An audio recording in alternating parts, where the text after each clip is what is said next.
Hey guys, it's Josh. Just have sometimes social distancing from home and want to record some thoughts and share with the ruthless world of internet. Be gentle and all my doctor friends and all my non-doctor friends. Love to hear your comments. So I think anybody these days, if you're watching this video, you are a COVID expert. You like watching these, you like sharing this, and you probably know more than I do. But anyway, just to preach to the choir, the majority of transmission is still thought to be droplet. So when it's droplet, I think of rain. So look at all these rings, you know, uh, and I imagine this person to be a cloud, and every open mouth is a chance for it to pour out rings of viruses just shooting forward. This is a sneeze. Yeah, I read something about one sneeze carried 40,000 droplets, just one sneeze. So scary times. So this is the first slide of my very arbitrary subjective rating of each PPE. And for me, a good analogy of the cloth mat is hoodie. So look at this hoodie over here, and look at this cloth mask over here. Right. So the hoodie blocks rain a little bit, until the rain is soaked through. And so it's a cloth mask. And so look at all these rains, if it's just tiny drizzle bit of a rain, well, the hoodie might stop the rain from touching the hair and the face. But it's pouring rain like this, and chances are some of the rain is gonna soak through. And then so is the mask. So the function of the cloth mask hypothesis is that stops the droplets from coming out. So, which means all of us wear it and we are protecting each other. Now, what it doesn't do very well is to protect the person that's wearing it. And I believe the theory is because the cloth mask is permeable to the virus, among other things. So, if a virus feels sneeze is landed on the mask, well, this person is gonna breathe in that sneeze all day long, right? Because it stays on the mask and it's permeable. So, just for the perspective of the PPE, I'm gonna rate this 60%, which is the passing grade out of 100 for protecting yourself or myself. Okay, the next PPE, which is the surgical mask, and more or less the gold standard in this pandemic. If you can get your hands on some, our family still have some, and we're rationing it. In the hospital, it's kind of okay. But anyway, so I imagine the surgical mask because it's non-permeable to the virus. It's a disposable rain poncho. We're supposed to toss these things with one single use, kind of like toilet paper. But because of shortage, we've been using them. And so the good thing about the surgical mask is number one, it stops the droplets from coming out. Uh, Almost 100% of them, including viruses, is how it's designed. Um, the bad thing is that it's the air going in is not filtered, meaning that if there's virus in the air, it can go in through the openings, because no surgical mask is 100% good fit. Kind of like the poncho. See all these openings? I suppose if the rain blows sideways and some of the rain is gonna go back in, at least the leg is soaked. Um, so this is surgical mask. I'm gonna rate this 80%, well, 85% out of 100 uh, for protecting yourself, PPE. And here's the N95, the famous N95 that's a symbol of the area at all time. So everybody knows that N95 filtrates 95% of the viral particle.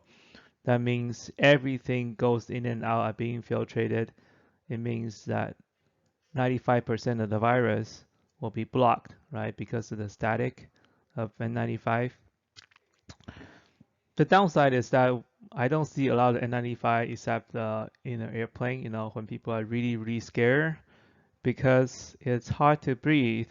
So, for me, it's very similar to one of these overall raincoats. So it protects you from the rain, right? But you don't really see people wear this on a rainy day because it's just so hot and uncomfortable. And same as an N95, and it's very hard to breathe, and it's also hot and uncomfortable. So, but I'm gonna rate this 95. Well, I'd say 90 points out of 100 as PPE. So here are the face shields. These are not as common as the cloth mask and the surgical mask and N95s before, and because they are not recommended, our CDC recommend mask. Everyone else wears mask, but facial has been being around for a long time. There actually is a bench study suggests that facial can protect with social distancing 95% the viral particles from influenza.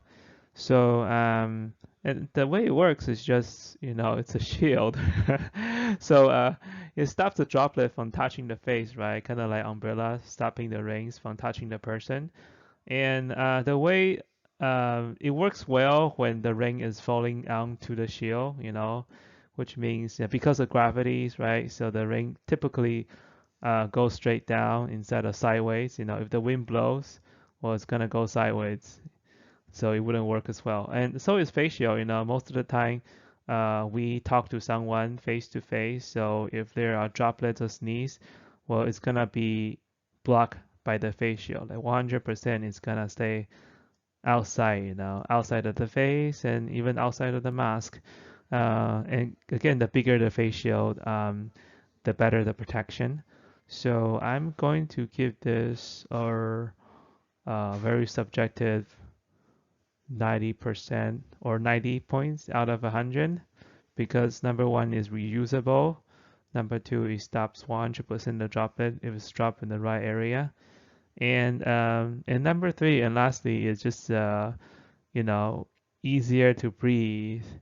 It's just this is becoming political, but it's much easier to breathe with the face shield than the mask. So, what's the best PPE? Well, in my opinion, the more the merrier. Just as much as you're willing to do, and as many things to put on your face you can tolerate. Personally, I don't think cloth mask itself is a sufficient PPE, but it's very good for our society and community that everybody at least wear cloth mask just to stop the droplets from coming out of the mouth. But if I have a cloth mask or a really large face shield, I'm gonna choose face shield because that can stop the droplet from touching my face, and I think I'll be better protected against a terrible viral sneeze. So, look at all these people wearing ponchos, right? But they don't want their body to touch the rain, so they also hung the umbrella. And so is this lady, probably a nurse or doctor.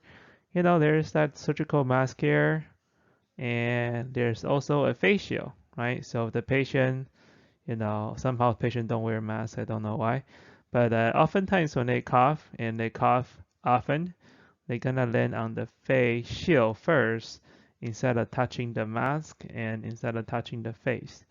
And especially when we are reusing fast these days, I think face shield is very important. Even in the communities, if you have cloth mask, I highly recommend you to buy a face shield, just to put in your car. And if you can, just put that on, it's a whole lot better.